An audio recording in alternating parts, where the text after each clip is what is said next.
জবাব তোমায় দিতে হবে, জবাব তোমায় দিতে হবে, জবাব তোমায় দিতে হবে।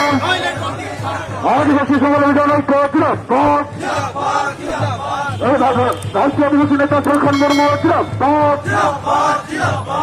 লিখলাম জিরাফত। অবিলম্বে আদিবাসীদের সংগঠনের কলঙ্ক দিতে হবে, অবিলম্বে আদিবাসীদের